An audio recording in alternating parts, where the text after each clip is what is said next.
Hello dear friends, നമ്മൾ അടിസ്ഥാന ശാസ്ത്രം ഭാഗം 1 കുഞ്ഞറയ്ക്കുള്ളിലെ ജീവരഹസ്യങ്ങളാണ് പഠിച്ചുകൊണ്ടിരിക്കുന്നത്. കഴിഞ്ഞ ക്ലാസ്സിൽ പഠിപ്പിച്ചത് എല്ലാവർക്കും മനസ്സിലായെന്ന് വിചാരിക്കുന്നു. ഇനി നമ്മൾക്കതിൻ്റെ ബാക്കി ഭാഗം നോക്കാം. നമ്മൾ കുഞ്ഞറയ്ക്കുള്ളിലെ ജീവരഹസ്യങ്ങൾ കണ്ടുപിടിക്കുന്നതിലേക്ക് വേണ്ടി സഹായിക്കുന്നതിന് വേണ്ടി ഉപയോഗിക്കുന്ന ഉപകരണത്തിന്റെ പേരെന്തോയായിരുന്നു എല്ലാവർക്കും അറിയാമല്ലോ. എന്തായിരുന്നു? മൈക്രോസ്കോപ്പ്. മൈക്രോസ്കോപ്പിന്റെ സഹായത്തോടു കൂടിയാണ് നമ്മൾ കുഞ്ഞറയ്ക്കുള്ളിലെ ജീവരഹസ്യങ്ങൾ കണ്ടുപിടിക്കുന്നത്. ഈ മൈക്രോസ്കോപ്പിന്റെ സഹായത്തോടു കൂടി ആദ്യമായിട്ട് കുഞ്ഞറയ്ക്കുള്ളിലെ ഒരു കുഞ്ഞ് ജീവരഹസ്യം കോശങ്ങൾ, ആ കോശങ്ങൾ കണ്ടുപിടിച്ചത് റോബർട്ട് ഹൂക്ക് എന്ന ശാസ്ത്രജ്ഞനാണ്. 19-ാം നൂറ്റാണ്ടിന്റെ മധ്യദശകത്തിലാണ് ഈ കണ്ടുപിടുത്തം നടക്കുന്നത്. ഈ റോബർട്ട് ഹൂക്ക് മൈക്രോസ്കോപ്പിന്റെ സഹായത്തോടു കൂടി കോശം അല്ലെങ്കിൽ സെൽ കണ്ടുപിടിച്ചു. ഈ കണ്ടുപിടുത്തത്തോടനുബന്ധിച്ച് പല പല ശാസ്ത്രജ്ഞന്മാരും കോശങ്ങളെക്കുറിച്ച് വിവിധ പഠനങ്ങൾ നടത്തി. അതിൽ കുറച്ച് സയന്റിസ്റ്റുമാരുടെ ശാസ്ത്രജ്ഞന്മാരുടെ പേര് നിങ്ങളുടെ ടെക്സ്റ്റ് ബുക്കിലുണ്ട്, നിങ്ങൾ അതെല്ലാം പഠിക്കുക. അതിൽ തിയോഡർ ഷ്വേനും MJ ഷ്ലീഡൻ, ഈ 2 ശാസ്ത്രജ്ഞന്മാർ മെയിനായിട്ട് ഈ എല്ലാവരുടെ കണ്ടുപിടുത്തവും കൂടെ ക്രോഡീകരിച്ച് ഒരു സെൽ തിയറി, കോശ സിദ്ധാന്തം കണ്ടുപിടിച്ചു. ഈ കോശ സിദ്ധാന്തം കണ്ടുപിടിച്ചത് MJ ഷ്ലീഡനും തിയോഡർ ഷ്വേനും കൂടി ചേർന്നാണ്. ആ കോശ സിദ്ധാന്തം രൂപീകരിച്ചത് മെയിനായിട്ട് 2 സിദ്ധാന്തങ്ങളാണ് അതിലുള്ളത്. ആ സിദ്ധാന്തം എന്താണെന്ന് വെച്ചാൽ നമ്മുടെ ശരീരം, ജീവശരീരം മുഴുവനും നിർമ്മിതമായിരിക്കുന്നത് കോശങ്ങൾ കൊണ്ടാണ്. ഈ ഒരു കുഞ്ഞു ഭാഗം എടുത്താൽ അതിൽ തന്നെ ലക്ഷക്കണക്കിന് കോശങ്ങൾ കാണും. അപ്പൊ എല്ലാ ജീവശരീരങ്ങളും നിർമ്മിതമായിരിക്കുന്നത് കോശങ്ങൾ കൊണ്ടാണ്. പിന്നെ നമ്മളുടെ ശരീരത്തിൽ വേണ്ട എല്ലാ ജീവൽ പ്രവർത്തനങ്ങളും എല്ലാ പ്രവർത്തനങ്ങളുടെയും അടിസ്ഥാന ഘടകം കോശങ്ങളാണ്. കോശങ്ങളാണ് ഇവയെല്ലാം നിയന്ത്രിക്കുന്നത്. അതിന് കോശങ്ങൾക്കുള്ളിൽ ഓരോ പ്രത്യേക ഭാഗങ്ങളുണ്ട്. ആ ഭാഗങ്ങളെ കുറിച്ചെല്ലാം നമ്മൾക്ക് പഠിക്കാം. ഒരു കുഞ്ഞു കോശത്തിനുള്ളിൽ തന്നെ പിന്നെയും പല ഭാഗങ്ങൾ ഉണ്ട്. അതിനെക്കുറിച്ചെല്ലാം നമ്മൾക്ക് ഡീറ്റെയിൽഡ് ആയിട്ടും അതിൻ്റെ ഫങ്ഷൻ എന്താണെന്നും അവർ ഓരോരുത്തരും നിർവഹിക്കുന്ന പ്രവൃത്തികൾ എന്താണെന്നും നമ്മൾ വിശദമായിട്ട് പഠിക്കണം. അപ്പോൾ ഈ കോശവിജ്ഞാനീയം, സെൽ ബയോളജി, കോശവിജ്ഞാനീയം രൂപീകൃതമായി വന്നതോടുകൂടി നമ്മുടെ ലോകത്ത് ഒരു വൻ വിപ്ലവം തന്നെ സൃഷ്ടിക്കപ്പെട്ടു. കാരണം നമ്മൾ കണ്ണുകൊണ്ട് കാണുന്ന കാര്യങ്ങൾ മാത്രമല്ലേ അതുവരെയും കണ്ടുകൊണ്ടിരുന്നുള്ളൂ. പക്ഷെ മൈക്രോസ്കോപ്പിന്റെ കണ്ടുപിടുത്തവും ഈ മൈക്രോസ്കോപ്പിന്റെ സഹായത്തോടു കൂടി ഈ കോശങ്ങൾ കണ്ടുപിടിക്കാൻ തുടങ്ങിയതോടുകൂടി ഒരു കുഞ്ഞു സാധനം നമ്മൾക്ക് 10 മടങ്ങ് എത്രയോ മടങ്ങ് ഇപ്പോൾ ഇലക്ട്രോൺ മൈക്രോസ്കോപ്പിന്റെ കണ്ടുപിടുത്തവും കൂടെ ആയപ്പോൾ ലക്ഷക്കണക്കിന് മടങ്ങ് വലുതായി നമ്മൾക്ക് കാണാൻ കഴിയും. അപ്പോൾ സൂക്ഷ്മ ജീവികളെ വരെ നമ്മൾ നിരീക്ഷിക്കുകയാണെങ്കിൽ അതിൻ്റെ എല്ലാ രൂപവും നമുക്ക് കറക്റ്റ് ഈ മൈക്രോസ്കോപ്പിന്റെ സഹായത്തോടു കൂടി മനസ്സിലാക്കാൻ കഴിയും. അങ്ങനെയാണ് ഇപ്പോൾ ഈ മെഡിക്കൽ സയൻസ് ഇത്ര ഡെവലപ്ഡ് ആകാനുള്ള മെയിൻ കാരണം ഈ മൈക്രോസ്കോപ്പിന്റെ കണ്ടുപിടുത്തവും മൈക്രോസ്കോപ്പിന്റെ സഹായത്തോടു കൂടി ഈ കോശങ്ങൾ കൊണ്ടാണ് ഈ ശരീരം മുഴുവനും നിർമ്മിതമായിരിക്കുന്നത് എന്നുള്ള കണ്ടുപിടുത്തവുമാണ്. മെഡിക്കൽ സയൻസിൽ അത് നമ്മുടെ ഈ കോവിഡ് സമയത്ത് നമ്മൾ എല്ലാവരും കേട്ടല്ലോ, കൊറോണ വൈറസ്. ആ കൊറോണ വൈറസിന്റെ തന്നെ എത്രയോ വകഭേദങ്ങൾ ഇറങ്ങി. ഈ ഓരോ വകഭേദവും എല്ലാം ഓരോന്നോരോന്നായി കണ്ടുപിടിച്ചതെല്ലാം പല ശാസ്ത്രജ്ഞന്മാർ ഈ മൈക്രോസ്കോപ്പിന്റെ സഹായത്തോടു കൂടിയാണ്. അല്ലാതെ നമ്മുടെ നഗ്ന നേത്രങ്ങൾ കൊണ്ടൊന്നും ഈ സൂക്ഷ്മജീവികളെ കാണാൻ കഴിയില്ല. ഇങ്ങനെയുള്ള കോശ സിദ്ധാന്തവും ഈ മൈക്രോസ്കോപ്പിന്റെ സഹായത്തോടു കൂടിയുള്ള ഈ ഡെവലപ്മെന്റ് നമ്മളുടെ ലോകത്തെ തന്നെ മാറ്റിമറിച്ചിരിക്കുകയാണ്. ഈ കോശ സിദ്ധാന്തത്തിന്റെ കണ്ടുപിടുത്തത്തോടു കൂടി അത് ഞാൻ ആദ്യമേ പറഞ്ഞു, 4 സയന്റിസ്റ്റുമാരുടെ കണ്ടുപിടുത്തങ്ങളെല്ലാം ക്രോഡീകരിച്ച് ഈ 2 MJ ഷ്ലീഡനും തിയോഡർ ഷ്വേനും 2 പേരും കൂടെ ക്രോഡീകരിച്ചെടുത്തതാണ് കോശ സിദ്ധാന്തം എന്ന് പറയുന്നത്. ഈ കോശ സിദ്ധാന്തം വഴി കണ്ടുപിടിച്ച് ഈ കോശങ്ങളുടെ മെയിൻ ഫങ്ഷൻ എന്താണെന്ന് നമുക്ക് നോക്കാം. ഈ കോശങ്ങൾ നമ്മളുടെ ദേഹം മുഴുവനും നിർമ്മിതമായിരിക്കുന്നത് കോശങ്ങൾ കൊണ്ടാണെന്ന് പഠിച്ചു.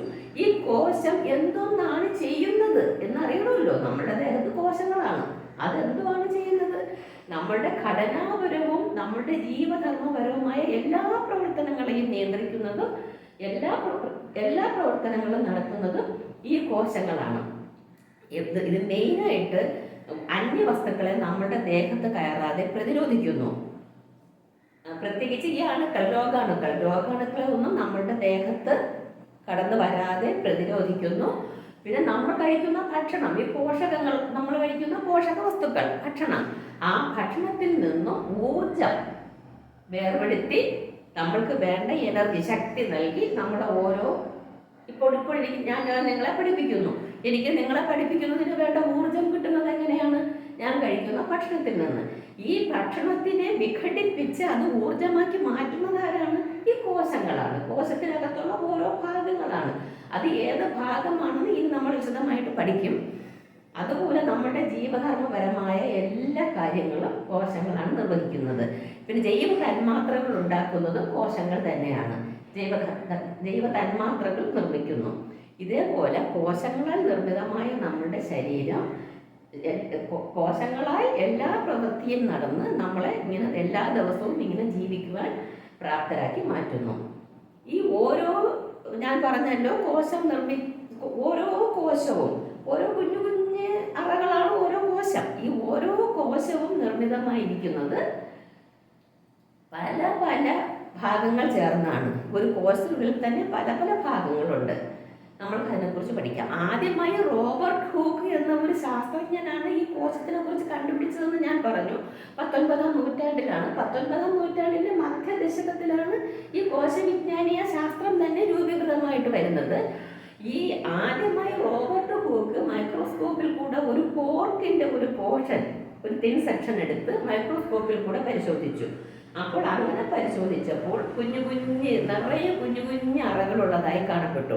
ഈ കുഞ്ഞു കുഞ്ഞു അറകളെയാണ് അന്ന് റോബർട്ട് ഹൂക്ക് കോശങ്ങൾ അല്ലെങ്കിൽ സെല്ലെന്ന് പേരിട്ടത്. നിങ്ങളുടെ ടെക്സ്റ്റ് ബുക്കിൽ അതിനെക്കുറിച്ച് കുറച്ച് പിക്ചേഴ്സ് ഉണ്ട്, ഞാൻ കാണിച്ചു തരാം.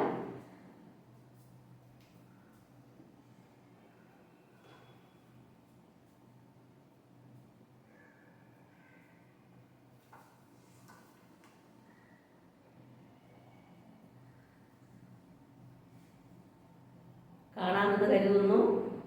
റോബർട്ട് ഹൂക്ക് കണ്ടുപിടിച്ച കോർക്കിന്റെ ഭാഗമാണ് കോർക്ക്. അതിൽ കാണുന്ന കുഞ്ഞു കുഞ്ഞു അറകളെയാണ് കോശങ്ങൾ അഥവാ സെല്ലെന്ന് പേരിട്ടത്. ഇത് ഗാന്ധിജി സേവാഗ്രാമിൽ 1940 ഗാന്ധിജിയുടെ സേവാഗ്രാമിൽ നിന്ന് ഒരു രോഗാണുവിനെ മൈക്രോസ്കോപ്പിൽ കൂടെ പരിശോധിക്കുന്ന ദൃശ്യമാണിത്. നമ്മുടെ മഹാത്മാഗാന്ധി മൈക്രോസ്കോപ്പ് നോക്കുകയാണ് അതിലുള്ള രോഗാണുക്കളെ.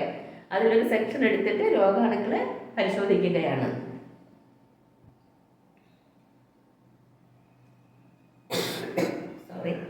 ഞാൻ പറഞ്ഞല്ലോ, ഒത്തിരി ശാസ്ത്രജ്ഞന്മാരുടെ കോശങ്ങളെ കുറിച്ചുള്ള കണ്ടെത്തലുകളെല്ലാം ക്രോഡീകരിച്ചാണ് ഷ്ലീഡനും ഷ്വാനും സെൽ തിയറി രൂപീകരിച്ചത്, കോശ സിദ്ധാന്തം രൂപീകരിച്ചത്. അതിൽ പ്രധാനപ്പെട്ട സയന്റിസ്റ്റുമാരാണ് 1831 Robert Brown, 1831 Robert Brown, 1838 M J. Schleiden. ആ ക്രോഡീകരിച്ച ശാസ്ത്രജ്ഞന്റെ ഒപ്പം എം.ജെ. ഷ്ലീഡനും ഉണ്ട്. 1838 1839 തിയോഡർ ഷ്വാൻ. ഈ ഷ്വാനും ഈ ഷ്ലീഡനും കൂടിയാണ് സെൽ തിയറി, കോശ സിദ്ധാന്തം രൂപീകരിച്ചത്. 1858 റുഡോൾഫ് വിർഷോ, 1858 റുഡോൾഫ് വിർഷോ. ഇതൊക്കെ പ്രധാനപ്പെട്ട ശാസ്ത്രജ്ഞരാണ്, കോശങ്ങളെ കുറിച്ച് കണ്ടുപിടുത്തം നടത്തിയ പ്രധാനപ്പെട്ട ശാസ്ത്രജ്ഞരാണ്. നമ്മൾക്കിനി കോശ സിദ്ധാന്തം എന്താണെന്ന് നോക്കാം. ഈ കോശ സിദ്ധാന്തം എന്ന് പറയുന്ന ഒരു സിദ്ധാന്തം രൂപീകരിച്ച് കൊണ്ടുവന്നത് 2 പ്രമുഖ ശാസ്ത്രജ്ഞരാണ്, തിയോഡർ ഷ്വാനും എം.ജെ. ഷ്ലീഡനും. അപ്പോൾ ഈ 2 ശാസ്ത്രജ്ഞരും മറ്റു പല പ്രമുഖ ശാസ്ത്രജ്ഞന്മാരുടെ എല്ലാ കണ്ടുപിടുത്തലുകളെയും ക്രോഡീകരിച്ച് ഒരു പുതിയ സിദ്ധാന്തം രൂപീകരിച്ചു. അതാണ് കോശ സിദ്ധാന്തം, സെൽ തിയറി. ഈ കോശ സിദ്ധാന്തം പറയുന്നത് 2 പ്രധാന കാര്യങ്ങളാണ്.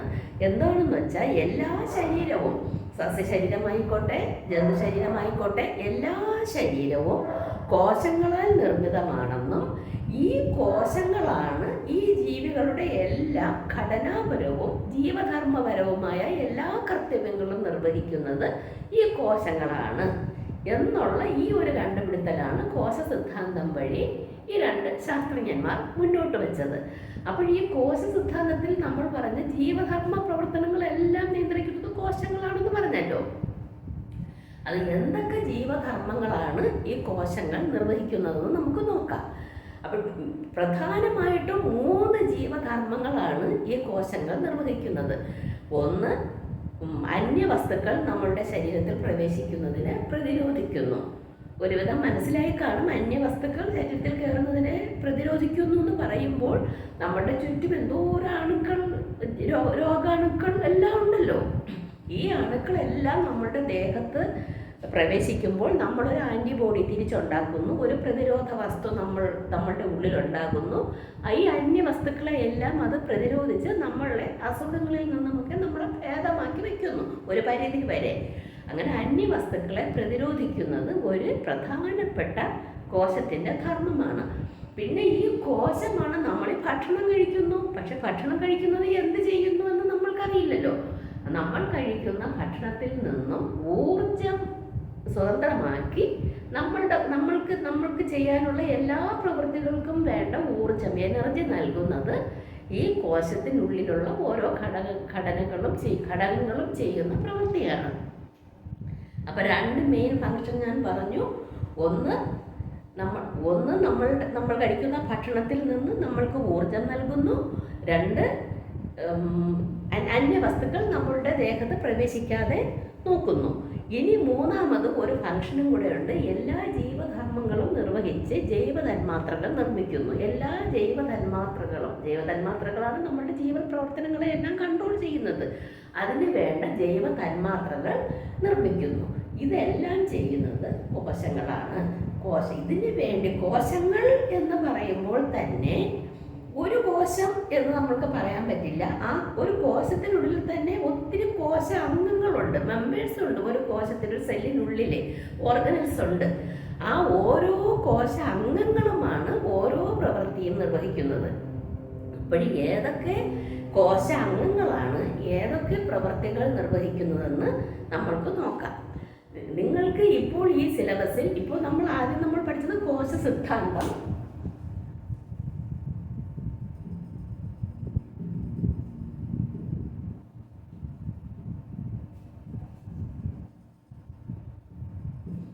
ഞാൻ കഴിഞ്ഞ ക്ലാസ്സിൽ ബോർഡിൽ എഴുതിയത് അത്ര എല്ലാവർക്കും വായിക്കാൻ കഴിഞ്ഞില്ല, അത്ര ക്ലിയർ ആയില്ല എന്ന് പറഞ്ഞ് ഒത്തിരി കമൻസ് വന്നു. അതുകൊണ്ടാണ് ഞാൻ കുറച്ച് വലുതായിട്ട് ഇപ്പോൾ എഴുതുന്നത്. ഇത് നിങ്ങൾക്ക് വായിക്കാൻ കഴിയുമെന്ന് വിചാരിക്കുന്നു. എന്തെങ്കിലും നിങ്ങൾക്ക് വ്യത്യാസം ഉണ്ടെങ്കിൽ നിങ്ങൾ കമൻ്റ് ഇടുക. അപ്പോൾ കോശ സിദ്ധാന്തം എന്താണെന്ന് നമ്മൾ മനസ്സിലാക്കി, കോശത്തിൻ്റെ ധർമ്മവും നമ്മൾ മനസ്സിലാക്കി, ജീവധർമ്മം എന്താണെന്ന്. ആ ജീവധർമ്മം നിർവഹിക്കുന്നതിന് വേണ്ടി കോശത്തിനുള്ളിൽ കോശ അംഗങ്ങളുണ്ട്. ഇനി നമ്മൾക്ക് ആ ഓരോ കോശ അംഗങ്ങളെക്കുറിച്ചും നമ്മൾക്ക് പഠിക്കാം. നിങ്ങൾക്ക് ഇവിടെ സസ്യകോശമാണ് ആദ്യം പഠിക്കാനുള്ളത്. അപ്പോൾ സസ്യകോശം നിങ്ങൾക്ക് പരീക്ഷയ്ക്ക് സസ്യകോശം മിക്ക ക്വസ്റ്റ്യൻ പേപ്പറുകളിലും സസ്യകോശം വരയ്ക്കാൻ വരും. അതിനുള്ള കോശ അംഗങ്ങളെല്ലാം മാർക്ക് ചെയ്യാൻ വരും. ഓരോ കോശ അംഗത്തിൻ്റെയും ഫങ്ഷൻ, അവരുടെ എന്തെല്ലാം പ്രവൃത്തികളാണ് ഓരോ കോശ അംഗവും ചെയ്യുന്നത് എന്ന് ചോദിക്കാറുണ്ട് ക്വസ്റ്റ്യൻ പേപ്പറുകളിൽ. അപ്പോൾ ഞാൻ ഇനി പറയുന്ന കാര്യങ്ങൾ നിങ്ങൾ കറക്റ്റ് വരയ്ക്കാനും വരച്ച ഭാഗങ്ങളെല്ലാം മാർക്ക് ചെയ്യാനും ഓരോ ഭാഗങ്ങളുടെ ധർമ്മവും എല്ലാം നീറ്റായി പഠിച്ചു വയ്ക്കണം. ഈ ക്ലാസ് നല്ലതുപോലെ ശ്രദ്ധിച്ചാൽ നിങ്ങൾക്ക് നല്ലതുപോലെ അത് മനസ്സിലാകും. ശ്രദ്ധിച്ചിരിക്കൂ. ഞാനിനി ഒരു കോശം വരയ്ക്കാൻ പോവുകയാണ്. ഞാൻ റഫായിട്ടൊന്ന് വരയ്ക്കുകയുള്ളൂ. നിങ്ങൾ വരച്ച് പഠിക്കുമ്പോൾ നല്ല നീറ്റായിട്ട് വരച്ച് പഠിക്കണം.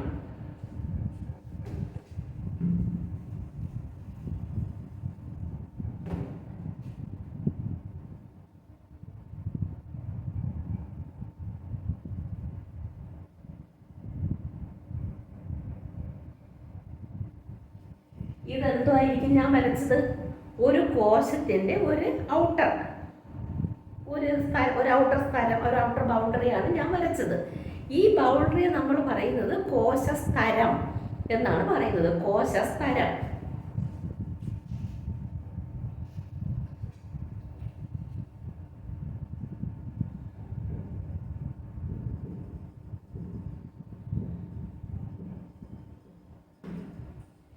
ഈ സസ്യകോശത്തിൽ സസ്യകോശത്തിൽ മാത്രമേ അതുള്ളൂ.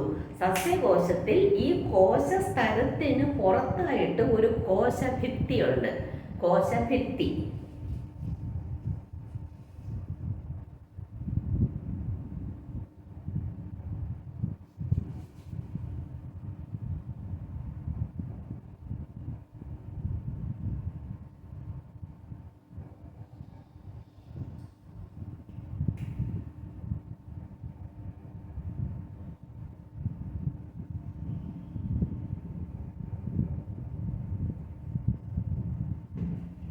ഒരു കോശസ്തരവും കോശഭിത്തിയും എന്താണെന്ന് മനസ്സിലായല്ലോ. ഈ കോശസ്തരത്തിനുള്ളിലാണ് ഇനി എല്ലാ സംഗതികളും ഉള്ളത്. ഈ മെയിനായിട്ട് ഞാൻ ആദ്യം ഒരു കാര്യം പറയാം. കോശസ്തരത്തിനുള്ളിൽ എന്തായാലും ഒരു കോശദ്രവ്യം കാണുമല്ലോ. അതിനകത്ത് ഓരോ ഫ്ലൂയിഡും ഇങ്ങനെ അങ്ങോട്ടും ഇങ്ങോട്ടും പോകുന്നതിന് വേണ്ടി ഒരു കോശദ്രവ്യം കാണുമല്ലോ. അത് ഞാനിവിടെ ഡോട്ട്സ് ഇട്ട് ആ കോശദ്രവ്യം വെറുതെ ഒന്ന് ജനറലായിട്ട് അങ്ങ് മാർക്ക് ചെയ്യാം.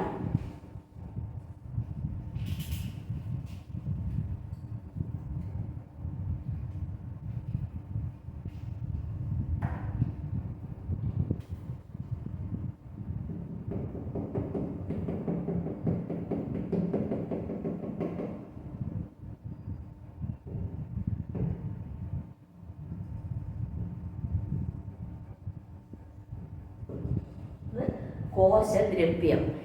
ഇനി ഈ കോശദ്രവ്യത്തിൽ കോശസ്തരത്തിനുള്ളിൽ കോശദ്രവ്യത്തിൽ ഈ എല്ലാ ഓർഗനൽസും എല്ലാ കോശാംഗങ്ങളും കാണപ്പെടുന്നു. അതിൽ ഏറ്റവും പ്രധാനപ്പെട്ട കോശാംഗമാണ് മർമ്മം.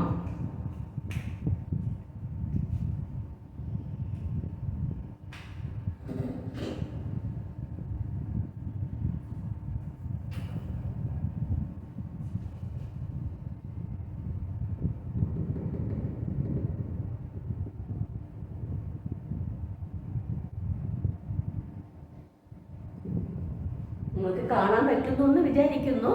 അതിൽ ഏറ്റവും മുകൾ ഭാഗത്തായി ഞാൻ ഒരു സർക്കിളിനകത്ത് ഡോട്ടിട്ട് മാർക്ക് ചെയ്യുന്നത് മർമ്മം.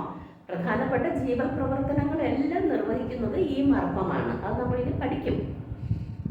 അടുത്ത ഞാൻ വരയ്ക്കാൻ പോകുന്നത് എൻഡോപ്ലാസമിക് റെറ്റിക്കുലം. എൻഡോപ്ലാസമിക് റെറ്റിക്കുലം.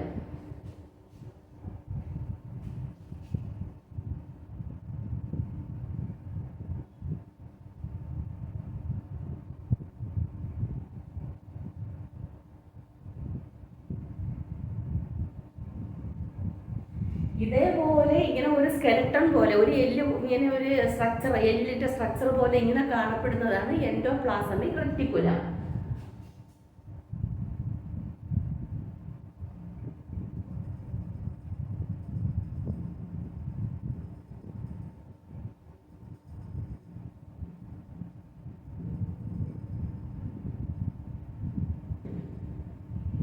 ഈ എൻഡോപ്ലാസമിക് റെറ്റിക്കുലത്തിന്റെ പ്രധാന ഫംഗ്ഷൻ എന്താണെന്ന് വെച്ചാൽ, പ്രധാന ധർമ്മം എന്താണെന്ന് വെച്ചാൽ, ഓരോ ജീവശരീരത്തിനും ദൃഢതയും ആകൃതിയും ഒക്കെ നൽകുന്നത് ഈ എൻഡോപ്ലാസമിക് റെറ്റിക്കുലമാണ്.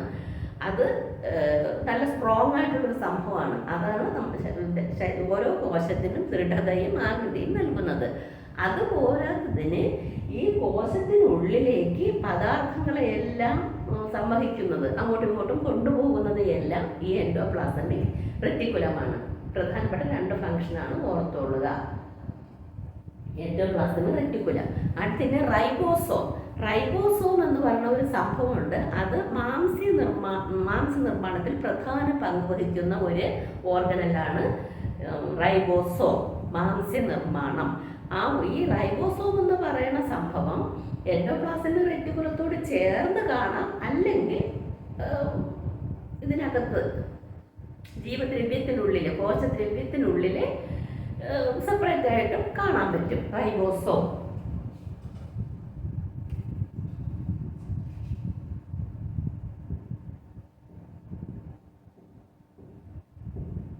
ഇങ്ങനെ ഓരോ സ്ഥലത്തായിട്ട് ചെറിയ കിടക്കും. എൻഡോപ്ലാസമിക് റെറ്റിക്കുലത്തിനോട് ചേർന്നോ അല്ലെങ്കിൽ സെപ്പറേറ്റ് ആയിട്ടോ. അതാണ് റൈബോസോം. മാംസ്യ നിർമ്മാണത്തിന് സഹായിക്കുന്നു.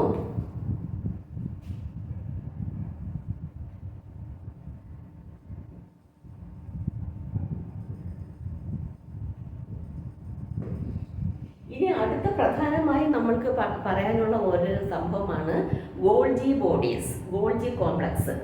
ആ ഗോൾജി ബോഡീസിന്റെ ഫങ്ഷൻ എന്താണെന്ന് വെച്ചാൽ ഈ നമ്മളുടെ ദേഹത്തുള്ള ശ്ലേഷ്മരസങ്ങൾ, ഹോർമോണുകൾ, രാസാഗ്നികൾ, ഇങ്ങനെ കുറച്ച് രസങ്ങൾ നമ്മളുടെ ദേഹത്ത് ഉൽപ്പാദിപ്പിക്കും. അതിനെ എല്ലാം സംഭരിക്കുന്നത് ഈ ഗോൾജി ബോഡീസ് ആണ്. അത് ഒരു ചെറു സഞ്ചികളിലാക്കി, ഇങ്ങനെ ചെറു സ്ഥല സഞ്ചികളിലാക്കി ഇതെല്ലാം സൂക്ഷിച്ചു വെക്കും. ശ്ലേഷ്മരസം, ഹോർമോണുകൾ, രാസാഗ്നികൾ മുതലായ സംഭവങ്ങളെയെല്ലാം ശേഖരിച്ച് ചെറു സഞ്ചികളിലാക്കി, സ്ഥല സഞ്ചികളിലാക്കി വയ്ക്കുന്നതാണ് ഗോൾജി കോംപ്ലക്സ്.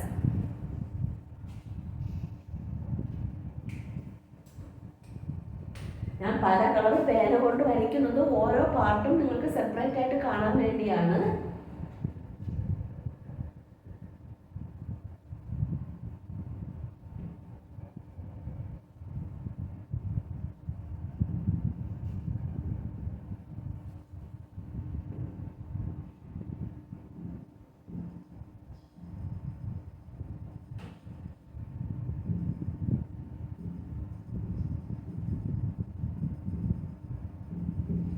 അതാണ് ഗോൾജി ബോഡി. ഇനി നിങ്ങൾക്ക് അടുത്തതായിട്ട് പഠിക്കാനുള്ളത് ഒരു മൈറ്റോകോൺട്രിയോൺ. ഒരു പ്രധാന ഭാഗമാണ് മൈറ്റോകോൺട്രിയോൺ. ഈ മൈറ്റോകോൺട്രിയോൺ എന്ന് പറയുന്നത് ഈ പ്രോട്ടീൻ നിർമ്മാണത്തിൽ, ഊർജ നിർമ്മാണത്തിൽ പ്രധാന പങ്ക് വഹിക്കുന്നത് മൈറ്റോകോൺട്രിയോൺ ആണ്. ഊർജം നിർമ്മിക്കുകയും ചെയ്യും, ഊർജം സംഭരിച്ച് വയ്ക്കുകയും ചെയ്യും. അത് ഏറ്റവും കൂടുതൽ കാണപ്പെടുന്നത് നമ്മളുടെ തലച്ചോറ്, നമ്മളുടെ പേശികൾ, നമ്മളുടെ കരള്. ഊർജം എവിടെയാണോ കൂടുതൽ വേണ്ടത് ആ ഭാഗത്ത് മൈറ്റോകോൺട്രിയോൺ കൂടുതലായി കാണും. മൈറ്റോകോൺട്രിയോൺ ഒരു കിഡ്നി ഷേപ്പ് ഉള്ള ഒരു സംഭവമാണ് മൈറ്റോകോൺട്രിയോൺ.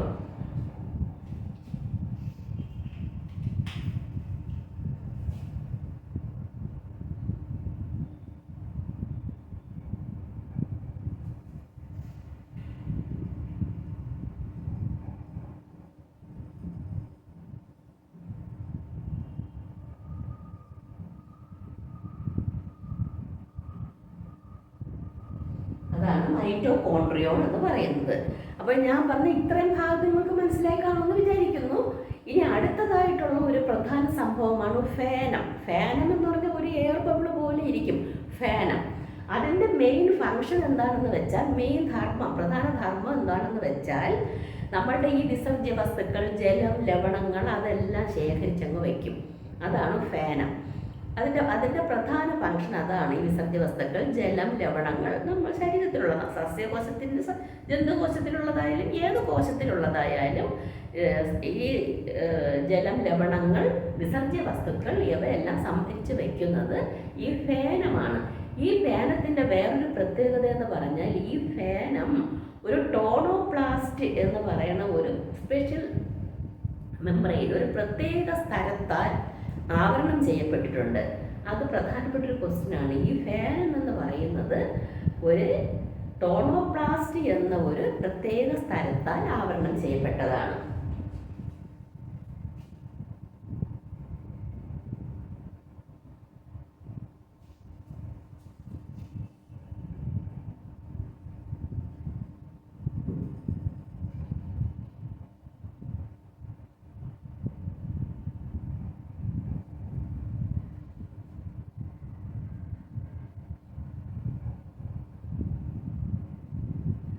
ഇനി നമ്മൾ സസ്യകോശമാണ് നമ്മൾ പഠിക്കുന്നത്. അപ്പോൾ സസ്യകോശത്തിൽ, ജന്തുകോശത്തിൽ ഇല്ലാത്ത ഒരു പ്രധാനപ്പെട്ട ഒരു സംഭവമുണ്ട്. എന്താണ്? ക്ലോറോപ്ലാസ്റ്റ്, ഹരിതകണം. നിങ്ങൾക്ക് ആഹാരം പാചകം ചെയ്യണമെന്നുണ്ടെങ്കിൽ ഹരിതകണം, ക്ലോറോപ്ലാസ്റ്റ് കൂടിയേ തീരൂ. അത് സസ്യത്തിന് മാത്രമേ ഉള്ളൂ ഹരിതകണം. അതുപോലെ ഈ കോശഭിത്തിയും സസ്യകോശത്തിന് മാത്രമേ ഉള്ളൂ.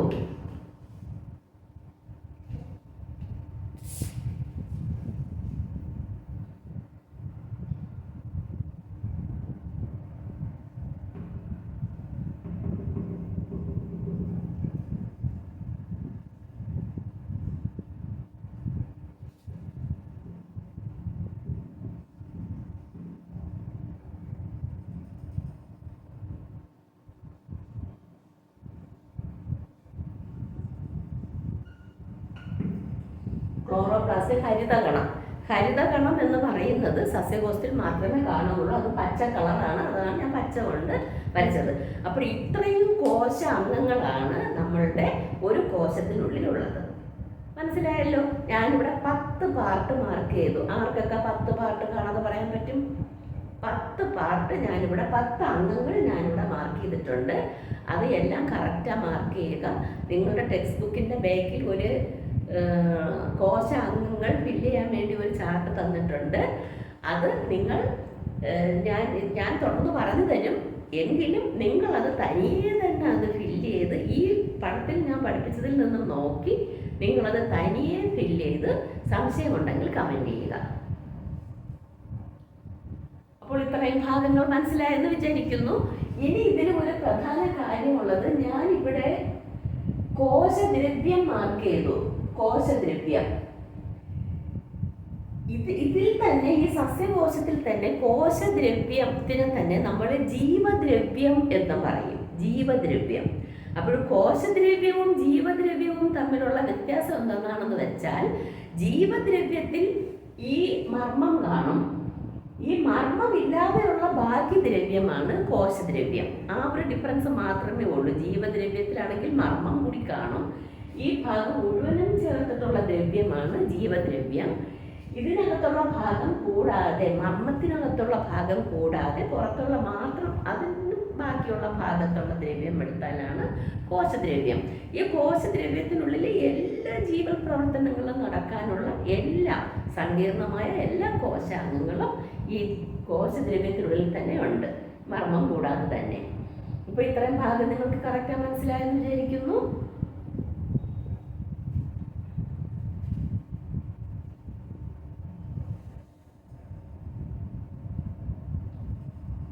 സോറി.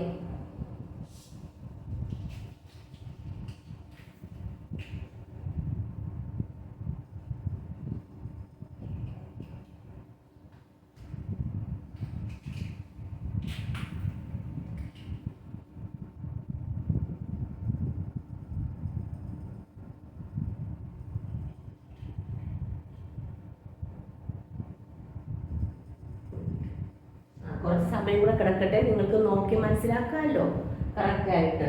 ഒന്നുകൂടെ എല്ലാം നോക്കി മനസ്സിലാക്കിക്കോളൂ.